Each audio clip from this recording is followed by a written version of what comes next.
Et là, il faut préciser, parce qu'ils ont quand même à tort accusé la mairie.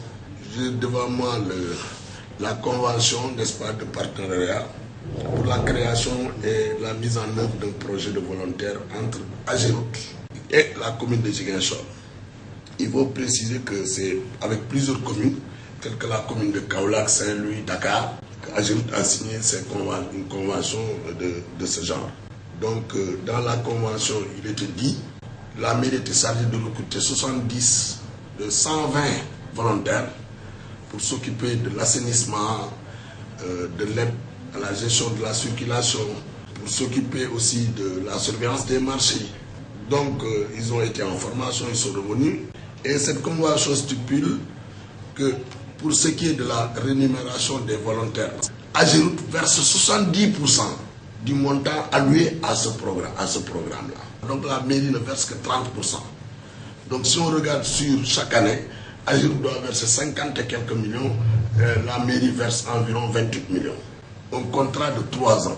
Jusqu'à ce jour, la contrepartie d'Ageroute n'a jamais été versée.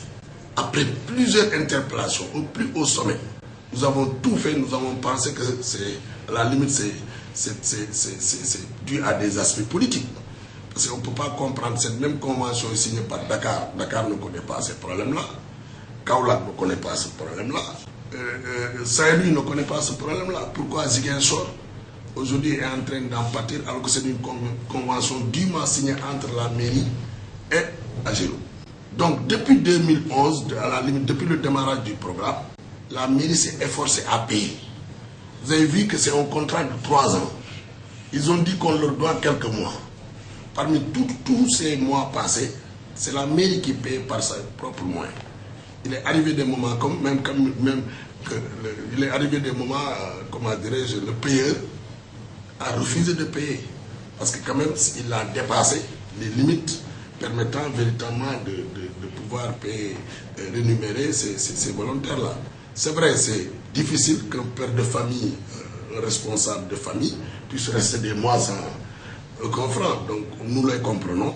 Mais quand même, je pense qu'au lieu de s'attaquer à la mairie, ils ont compris le problème et ils connaissent bien le problème. Parce qu'après plusieurs interpellations, ils sont partis voir le préfet de Ziguinchor. Il a convoqué une réunion, une rencontre avec toutes les parties prenantes, la mairie de Ziguinchor, les volontaires eux-mêmes, Ageroute. Donc nous avons tenu une réunion et le préfet a appelé directement le directeur général de Ageroute qui a promis de diligenter la situation. Et jusqu'à ce jour, rien n'est réglé.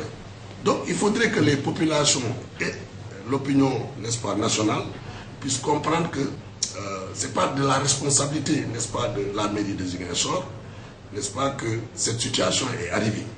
Donc cette situation est arrivée parce que quelque part, Ageroute n'a pas respecté ses engagements.